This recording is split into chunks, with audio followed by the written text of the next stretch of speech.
हमारी संस्था है, हमने देखा है कि जो हमारे भारतीय समाज में लोगों में अपनी संस्कृति और धर्म में आस्था प्रतिदिन कम है।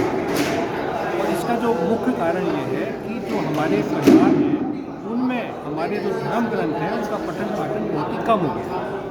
तो उसको कैसे किया जाए, तो हमने देखा कि इसका एकमात्र उपाय यही है कि जो हमारी सनातन संस्कृति के संरक्षक हमारे जो छोटे छोटे मंदिरों के पुजारी हैं उनके द्वारा परिवारों को प्रोत्साहित किया जाए कि वो नित्य श्री रामचरितमानस का पाठ करें।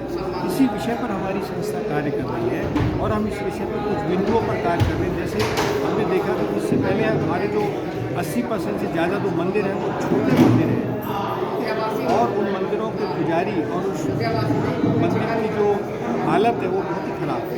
तो सबसे पहले इसी आर्थिक स्थिति सुधारने के लिए अभी तक हमने करीब 44-45 छोटे बड़े कार्यक्रम किए हैं और हमने इनका ज्ञापन पूरे भारतवर्ष की सरकारों को दिया है। उत्तर प्रदेश, मध्य प्रदेश, आसाम, हरियाणा ने तो एक पुजारी कल्याण बोर्ड बनाकर मंदिरों और पुजारियों को सहायता देना। दिल्ली में भी हम प्रयास कर रहे हैं।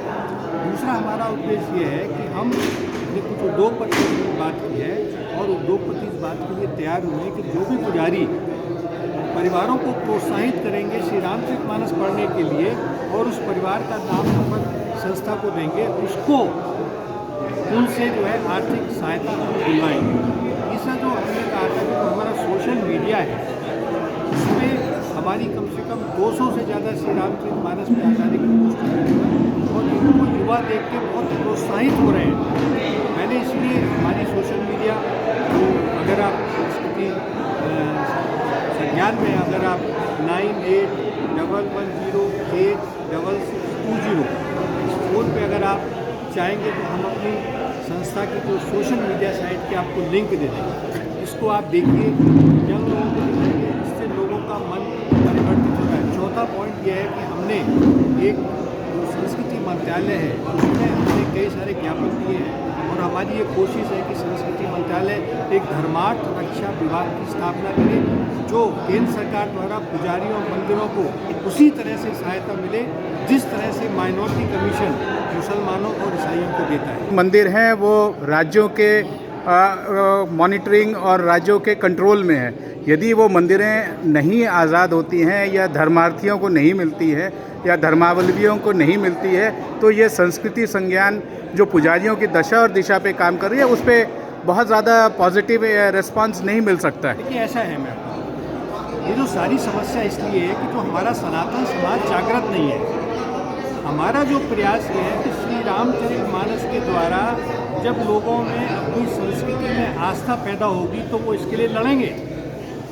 जिस दिन भी हिंदू, मैं आपको ये लिख के दे रहा हूँ कि जिस दिन भी हिंदू, और ये हमारा उद्देश्य भी है कि 2030 तक भारतवर्ष के हर परिवार में हम श्री रामचरितमानस का पाठ करते हैं। वो ठीक है, लेकिन जो बात इम्पॉर्टेंट बात है जो मैंने आपसे गुजारिश की और सवाल किया कि जितने मंदिर स्टेट गवर्नमेंट के कंट्रोल में हैं, यदि आप संस्कृति संज्ञान में पुजारियों का वाकई दिशा बदलना चाहते हैं, उनका पुनरुत्थान चाहते हैं, तो आपको वो मंदिरों को आज़ाद कराना पड़ेगा स्टेट कंट्रोल से। जब तक स्टेट कंट्रोल से आज़ाद नहीं होगा, जितनी आमद है, मुझे बताया गया कि 1,80,000 करोड़ हर एक साल मंदिरों में जो चढ़ावा चढ़ता है वो स्टेट में, स्टेट उसको मॉनिटर करता है, तो पुजारियों का तो उत्थान हो नहीं पाता है।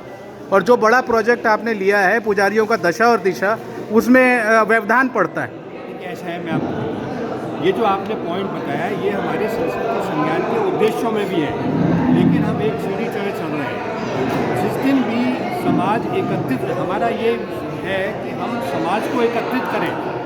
हमारा तो विषय है, हम 10,000 पुजारियों को लेके रामलीला मैदान में कहीं बड़ा कार्यक्रम करेंगे, उसका ज्ञापन मोदी जी को देंगे, हर स्टेट को देंगे। तो लेकिन पहले हम एकत्रित तो हों, हम संगठित तभी हो सकते हैं। हम खाली ये पुजारियों का विषय नहीं है, ये पूरे हिंदू समाज का है। ये जो लोग कहते हैं कि मैं ब्राह्मण हूँ, मैं बनी हूँ, ये सब गलत है, बिल्कुल बात। मैं तो वैश्य परिवार से बिलोंग करता हूँ, लेकिन ये जो है कि भाई ये वही जो ब्राह्मण हैं वो एक बहुत ही महत्वपूर्ण कार्य कर रहा है, तो पूरे हिंदू समाज का ये दायित्व है कि उनकी वो संरक्षण करने के लिए हर प्रयत्न करें।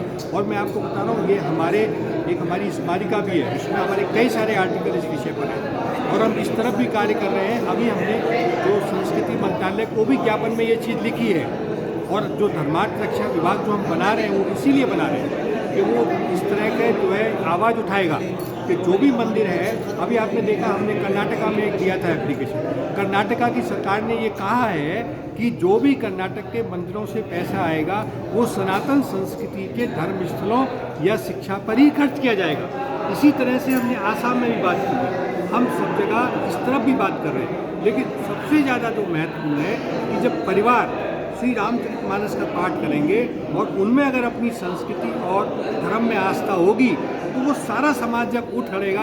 अभी भी 75% हिंदू समाज है, किसी भी स्टेट में ले लीजिए। अब स्टेट ये सोचती है कि हिंदू तो कुछ भी कर लो, जब 75% यूनाइट हो जाएगा ना तो हर स्टेट को जब 15-20% मुसलमानों की मांगों को वो अपनी मांग मंगवा लेते हैं, तो क्या 75% हिंदू समाज जब संगठित होगा तो क्या ये काम नहीं कर पाएगा?